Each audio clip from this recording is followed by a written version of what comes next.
Movie की शुरुआत Ron किंगटाइन से होती है, जिसको उसकी सौतेली माँ आर ग्रुप के प्रेसिडेंट रेन हाउमिंग की मेड कम असिस्टेंट के इंटरव्यू के लिए लाती है, जिस पर रॉन राजी नहीं होती, मगर फिर भी मजबूरन उसको जाना पड़ता है। लिफ्ट में रॉन की सौतेली माँ उसको लिपस्टिक लगाने का कहती है ताकि प्रेसिडेंट पर अच्छा इम्प्रेशन पड़े, जिस पर रॉन अपनी सौतेली माँ को याद दिलाती है कि वो अंधा है और इस सब का फायदा नहीं है। लिफ्ट रुकने पर दोनों माँ बेटी वहाँ से चले जाते हैं और दिखाया जाता है उस लिफ्ट में प्रेसिडेंट रेन भी था, जिसने उनकी सारी बातें सुन ली थी। रेन ने कार एक्सीडेंट में अपनी दोनों आंखें खो दी थी और अब वो एक व्हीलचेयर का इस्तेमाल करता है। इंटरव्यू के लिए रॉन को एक कमरे में बुलाया जाता है, जहाँ रेन खुद रॉन का इंटरव्यू लेने के लिए बैठा होता है, क्योंकि वो उसकी सुबह की बात से गुस्से में होता है। वो रॉन का चेहरा छूने की कोशिश करता है, मगर रॉन उसका हाथ हटाती है, जिस पर रेन उसको जबरदस्ती अपनी गोद में बिठाकर उसका चेहरा छूता है और कहता है कि वो देख नहीं सकता, इसलिए लोगों को अपने हाथों से देखता है। मगर रॉन को ये सब अच्छा नहीं लगता और वो जबरदस्ती खड़े होकर वहाँ रेन को अच्छी खासी सुनाती है और रेन को एक घटिया आदमी कहती हुई वहाँ से चली जाती है। रात को रॉन अपनी सौतेली माँ और सौतेली बहन शिनशिन को बताती है कि उसका इंटरव्यू पास नहीं हुआ, जिस पर उसकी माँ कहती है कि इंटरव्यू तो तुमने पास कर लिया है, मगर कॉन्ट्रैक्ट पर साइन नहीं किया, इसलिए रॉन की जगह उसकी सौतेली माँ ने साइन कर दिए थे। रॉन मजीद ये कहती है कि वो वहाँ काम नहीं करना चाहती और वो एक ड्राइंग टीचर बनना चाहती है, जिस पर उसकी बहन शिन कहती है कि रॉन की जगह वो काम कर लेगी। और इतने में ही रेन का फोन आ जाता है रॉन को, जो शिन सुनती है क्योंकि उन दोनों बहनों की आवाज बिल्कुल एक सी है और कोई उनकी आवाज को पहचान नहीं पाता था। और रॉन को रेन कॉफी लाने का कहता है। रॉन रेन के लिए कॉफी लेकर जाती है, मगर वो तब तक ठंडी हो चुकी थी, जिस पर रेन उसको फेंकवा देता है। रॉन रेन से जॉब रिजाइन करने की बात करती है, मगर रेन नहीं सुनता और अपने राइट हैंड आसोंग को रॉन के लिए कमरा तैयार करने के लिए भेजता है, जिस पर रॉन उसको दोबारा समझाने की कोशिश करती है, मगर रेन उसको फिर से जबरदस्ती अपनी गोद में बिठा लेता है। रॉन बहुत जद्दोजहद के बाद रेन की गोद से उठकर रेन को थप्पड़ मारती है, जिस पर रेन को गुस्सा आता है और वो आसोंग से कहकर रॉन का फोन लेकर उसको स्टोर रूम में बंद करवा देता है। रॉन को अंधेरे स्टोर रूम में बहुत डर लगता है और बिल आखिर उसको एक टॉर्च लाइट मिलती है, जिससे वो दीवार पर लगे मुख्तलिफ मास्क को देखकर डर जाती है। रॉन को वहाँ एक फोटो फ्रेम भी मिलता है, जिसमें रेन के साथ एक लड़की होती है। अगले दिन रॉन को स्टोर रूम से बाहर निकाल दिया जाता है और रेन उसको कहता है कि अगर उसने दोबारा रेन से कोई भी बदतमीजी की तो वो उसको मार देगा, और अपने दिन का स्केड्यूल बताता है और उसको फिर अपने साथ नाश्ता करने का कहता है, जिस पर रॉन को गुस्सा आता है और उसको वो घूरती है, जिस पर रेन रॉन को घूरने पर डांटता है और रॉन को मजबूरन नाश्ता करना पड़ता है। उसके बाद रॉन रेन के साथ बॉल कैच करती है, जिस पर रेन उसको जानबूझकर बॉल्स मारता है और वो सर पर बॉल लगने की वजह से नीचे गिर जाती है। अब रेन बॉक्सिंग कर रहा होता है कि पंचिंग बैग को जोर से मारने की वजह से वो बैग रेन की व्हीलचेयर से टकराता है और रेन नीचे गिर जाता है, जिस पर रॉन उसका मजाक उड़ाती है, मगर रेन रॉन को नीचे गिराकर उस पर पुशअप शुरू कर देता है। शाम में रॉन थकी हालत में बाहर बैठी होती है, जहाँ आसोंग आकर उसको जूस की बोतल देकर उसका शुक्रिया अदा करते हुए रॉन से रिक्वेस्ट करता है कि वो प्रेसिडेंट की मदद करे। आसोंग उसको बताता है कि स्टोर रूम में उसने तस्वीर में जिस लड़की को प्रेसिडेंट के साथ देखा है वो लिन है, जो प्रेसिडेंट की गर्लफ्रेंड थी, और एक रात फुल नशे की हालत में प्रेसिडेंट उसको घर छोड़ने गए थे कि रास्ते में लिन का नशे में स्टीयरिंग व्हील घुमाने से एक्सीडेंट हो गया था और यूँ प्रेसिडेंट की दोनों आंखें चली गयी। प्रेसिडेंट को बहुत चेक करवाया, मगर डॉक्टर्स ने कहा कि जब तक उनको प्रेसिडेंट के लिए कंपैटिबल कॉर्नियाज नहीं मिल जाते वो उनकी आंखों का कुछ नहीं कर सकते, जिसको सुनकर लिन प्रेसिडेंट को छोड़कर चली गई, क्योंकि वो एक अंधे शख्स के साथ सारी जिंदगी नहीं गुजारना चाहती थी। इसी वजह से प्रेसिडेंट ने आज तक अपने अंधे होने को कबूल नहीं किया और न ही उन्होंने कोई चीज सीखने की कोशिश की। उन्होंने चलना भी छोड़ दिया और व्हीलचेयर का इस्तेमाल शुरू कर दिया, जिस पर रॉन आसोंग से कहते हैं कि वो प्रेसिडेंट को दोबारा चलने पर जरूर मजबूर करेगी। अगले दिन रॉन नए नए तरीके अपनाकर प्रेसिडेंट को चलवाने की कोशिश करती है, मगर कोई भी तरीका काम नहीं आता। वो थक हार कर प्रेसिडेंट को च्युइंग गम ऑफर करती है और जब रेन च्युइंग गम पकड़ता है तो उसको कोई चीज उसके हाथ पे चलती महसूस होती है, जिस पर रॉन उसको कहती है कि वो बस एक छोटा सा कॉकरोच है। मगर रेन को कॉकरोचों से बहुत डर लगता है और वो एकदम से व्हीलचेयर से उठकर आगे जाता है और रॉन पीछे से उसकी व्हीलचेयर उठा लेती है, जिस पर रेन को मजबूरन चलना पड़ता है। रात को रेन रॉन को अपने कमरे में बुलाकर उसे उसका नाइट सूट पहनाने का कहता है और जो ही रॉन करीब आती है उसको पीछे से पकड़कर वो उसका शुक्रिया अदा करता है और रॉन से मस्ती करता है कि वो उसको पसंद करने लगा है, जिस पर रॉन घबराकर अपने आप को चिढ़वाती है, जिस पर रेन उसको कहता है कि क्या रॉन को वाकई ऐसा लगा था कि रेन उससे प्यार करने लगा है, जिस पर रॉन रेन पर बहुत गुस्सा करती है और उसे बेहया कहती हुई चली जाती है। नीचे जाकर वो आसोंग से कहती है कि या तो वो रॉन की तनख्वाह बढ़ाए या उसको फायर कर दे, क्योंकि रेन को वो हैंडल अप नहीं कर सकती।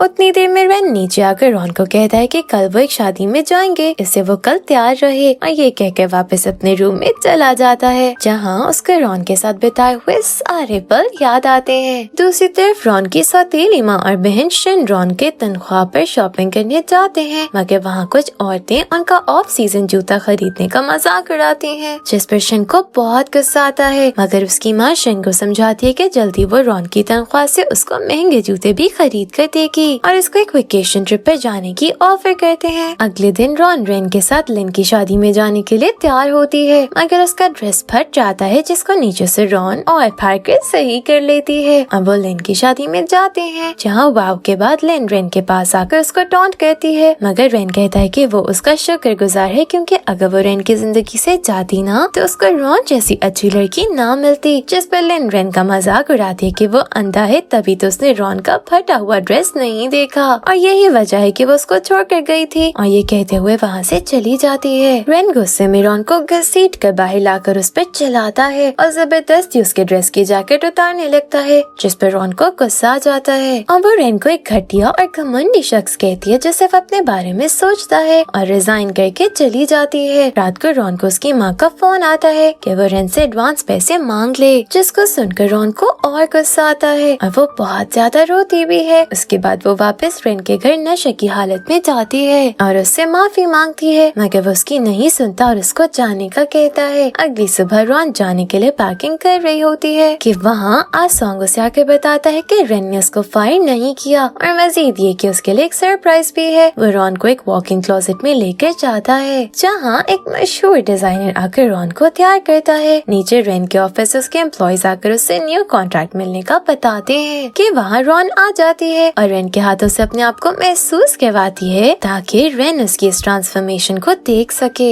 सीन्स शिन पर शिफ्ट होते हैं, जो वेकेशंस पर गई होती है और उसको मसाज के दौरान मैगजीन में रेन की तस्वीर दिखती है, जिसको देखकर शिन अपनी माँ से कहती है कि वो वापस जाकर रॉन से मिलने जाएंगे। रॉन रात में रेन को बेड टाइम स्टोरी सुनाते हुए खुद सो जाती है, जिसको सोता हुआ सुनकर रेन उसके पास आता है और अपनी पसंदीदगी का इजहार करता है। उसके बाद वो रॉन को उठाकर उसके कमरे में छोड़ने जाता है, मगर रग से टकराकर वो दोनों बेड पर गिर जाते हैं, जिस पर रॉन नींद से जागकर रेन से कहती है कि वो उसको नींद से जगा देता, तो अभी रेन ना कहता, जिस पर रेन को गुस्सा आता है और वो कहता है कि इसी वजह से लिन उसको छोड़ कर गई है, क्योंकि वो कोई काम ठीक से नहीं कर सकता, और वहाँ से चला जाता है। अगले दिन शिन और उसकी माँ रॉन से मिलने आते हैं, जहाँ शिन रेन को देखती है और बाद में रॉन का क्लोजेट और अय्याशी भरी जिंदगी देख के वो बहुत जेलस होती है। रात को रेन बहुत उदास बैठा होता है, जिसको रॉन अपने साथ बहुत मुश्किल से बाहर लेकर जाती है। रॉन और रेन वॉक कर रहे होते हैं कि रॉन उसको अपने पास्ट का बताती है कि उसे आर्ट्स टीचर बनने का बहुत शौक था, मगर उसकी तालीम कम होने की वजह से उसको नौकरी नहीं मिल सकी। मगर एक स्कूल में उसकी हेड मिस्ट्रेस ने रॉन से कहा था कि अगर साल भर वो उधर सफाई करेगी तो उसको नौकरी मिल जाएगी, और अब उसको जल्दी उधर टीचर की जॉब मिल जाएगी। वो रेन को बस के जरिए से स्कूल लेकर जाती है और हर कदम पर उसको गाइड करती है और रास्ता भी समझाती है। वहाँ वो दोनों छुपके से अंदर जाते हैं, मगर गार्ड्स उनका पीछा करने लगते हैं और वो एक जगह जाकर छुप जाते हैं, जहाँ रेन उसे अपनी मोहब्बत का इकरार करते हुए उसको किस करता है। अगले दिन रेन के डॉक्टर्स उसको कॉर्नियास के मिलने का बताते हैं और रेन को सर्जरी की डेट भी देते हैं। ये सुनकर रॉन बहुत खुश हो जाती है और रेन रॉन को वहीं हॉस्पिटल में रहने का कहता है, क्योंकि पहली दफा आंखें खोलते ही वो उसकी शक्ल देखना चाहता है। रॉन और आसोंग ऑपरेशन थिएटर के बाहर रेन की सर्जरी खत्म होने का इंतजार कर रहे होते हैं कि वहाँ रॉन को शिन की कॉल आती है और अपनी माँ के एक्सीडेंट होने का बताती है। रॉन को घबराया हुआ देखकर आसोंग उसको घर वापस छोड़ने की ऑफर करता है, मगर रास्ते में उनका एक्सीडेंट हो जाता है और वो कोई और नहीं शिन करती है, क्योंकि रॉन ने अपनी सौतेली माँ को फोन पर रेन की आंखें ठीक होने का बताया था, जिस पर शिन प्लान बनाती है कि उन दोनों की आवाज बिल्कुल सेम होने की वजह से वो रॉन बनकर रेन की जिंदगी में जाएगी। वो रॉन को घर लाकर बांध देती है और आसोंग कोमा में होने की वजह से हॉस्पिटल में दाखिल होता है। शिन अब रॉन बनकर रेन से मिलती है, जहाँ वो शिन को पहले देखकर हैरान हो जाता है, क्योंकि जहाँ तक उसने रॉन को महसूस किया था उसका चेहरा ऐसा नहीं था। मगर अपनी गलतफहमी समझते हुए वो शिन को गले लगा लेता है। यूं ही कुछ दिन गुजर जाते हैं, जहाँ रॉन उधर से भागने की कोशिश करती है मगर हर दफा नाकाम हो जाती है। और वहीं दूसरी तरफ शिन और रेन मंगनी कर लेते हैं। बिलाखिर एक दिन रॉन भागने में कामयाब हो जाती है और वो रेन के ऑफिस आकर उसको हकीकत बताने लगती है, मगर कमजोरी की वजह से बेहोश होकर गिर जाती है। होश आने पर हॉस्पिटल में रॉन की सौतेली माँ उससे मिलने आती है और बताती है कि शिन ने छत से गिरकर खुदकुशी करने की कोशिश की थी, क्योंकि वो रेन से बहुत मोहब्बत करती है और उसको खोना नहीं चाहती, और उससे विनती करती है कि वो रेन की जिंदगी से कहीं दूर चली जाए। रॉन ठीक होने के बाद स्कूल में अप्लाई करने का सोचती है, मगर उसका आर्ट कंपनी के साथ एक्सपीरियंस देखकर उसका स्कूल डायरेक्टर उसे एक प्रोजेक्ट के लिए आर्ट ग्रुप में भेजता है, जहाँ रॉन हर रोज रेन के ऑफिस में उसका फेवरेट फ्रूट रखती होती है। वो एक कॉन्फ्रेंस के दौरान रेन का स्केच बनाती है, मगर वहीं उसको फेंक कर चली जाती है, जिसको रेन देख लेता है और रॉन के पीछे आता है और उसे फ्रूट रखता देख के बहुत गुस्सा करता है और उसका स्केच वापस करते हुए कहता है कि अगर उसको रेन पे क्रश है तो वो उसको खत्म कर दे, क्योंकि वो मंगनीशुदा है और वो अपनी मंगेतर से बहुत मोहब्बत करता है, और डांट कर उसको बाहर भेज देता है। रॉन से ये सुनकर बहुत दुख होता है। अगले दिन शिन रॉन को ऑफिस में देखकर उससे बदतमीजी करती है और रॉन को थप्पड़ मारती है, जिस पर रॉन शिन को वापस थप्पड़ मारती है, मगर दीवार के साथ सर लगने की वजह से वो बेहोश हो जाती है।